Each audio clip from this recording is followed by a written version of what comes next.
Tinanggal ka na eh, ayaw mo pa magsalita. Obvious pa ba?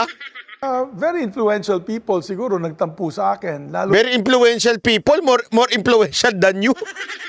Ikaw na yung Senate President, more influential than you. Sino pa ba mas influential sa'yo?